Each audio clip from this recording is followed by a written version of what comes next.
Hello everyone and welcome to Smells Like Teen Angst. And today we are going to talk about The Crow.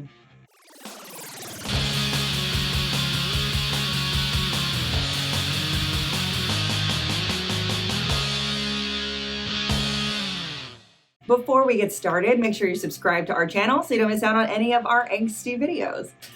Now, let's talk about The Crow. Sometimes something so bad happens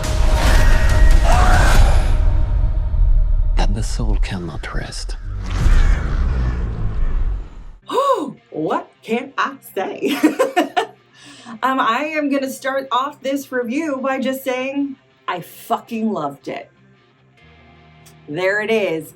I walked out of this movie saying this shit is for the girls, the gays, and the toxic romantics. And baby, I am 2 out of those 3. They made this movie for me. Ooh, I rhymed. Didn't mean to. Here we are.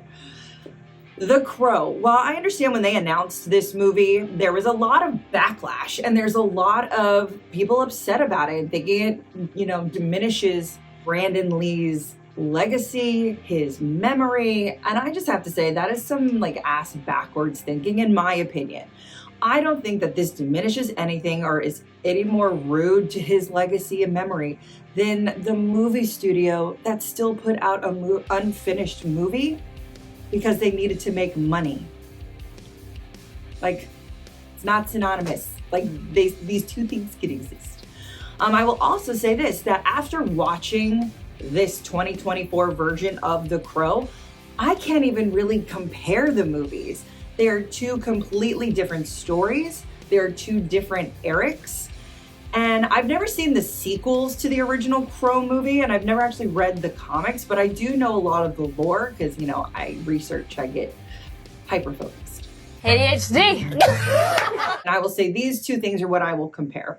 Because of Brandon's untimely death, they were not able to finish the film and tell a full story. So for me, the original Crow is like a 90-minute 11th hour. And to me, that gets exhausting. Where this version of The Crow, they're actually able to tell a full story.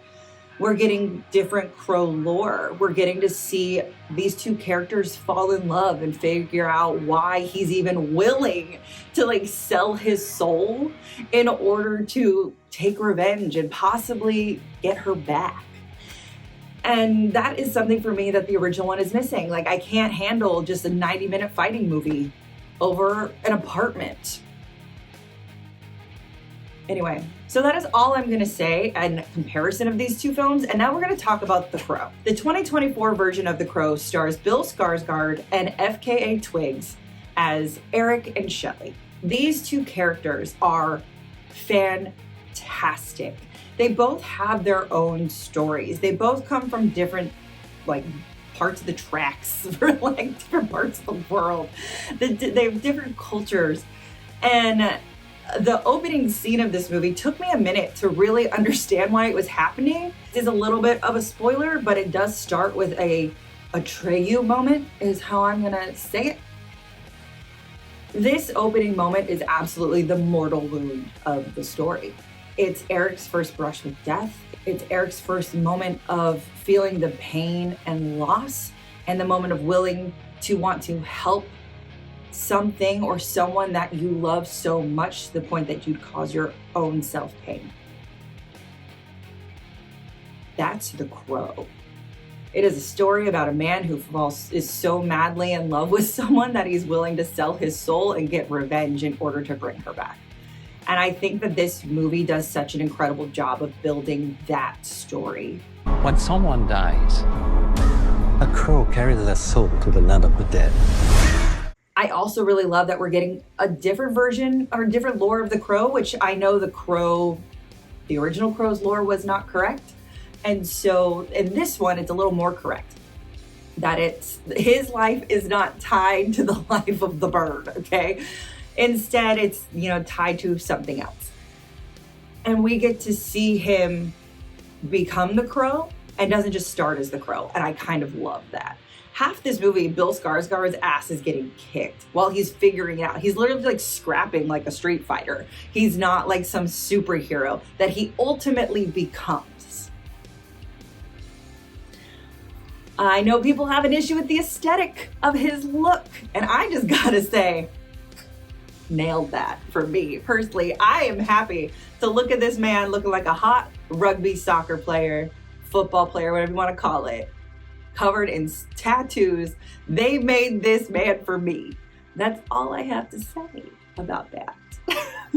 You're either gonna like it or you're not, and that's okay.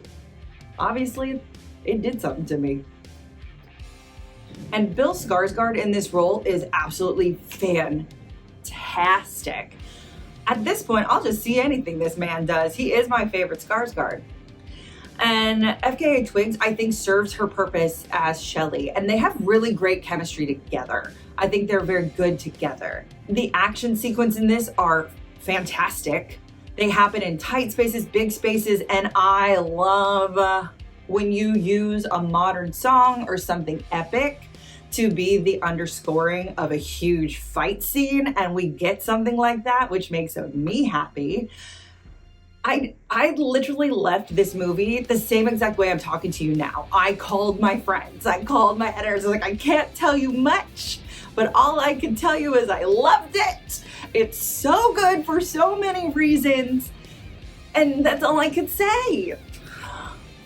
And then they went and saw it themselves in a screening and said I undersold it. I know there's gonna be a lot of naysayers out there, and I think this version of The Crow is going to be a word of mouth movie. Honestly, I don't know what else I could say about it. I will rave about this movie until the cows come home. The Crow is fantastic.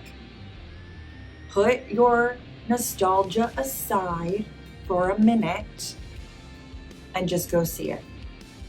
If you like love stories in action and cool hot people,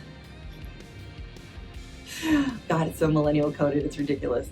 Just go see it and then have an opinion. Don't just sit there having an opinion having not seen it. Go see it and then let me know. How many people have you loved? I'll never be alone.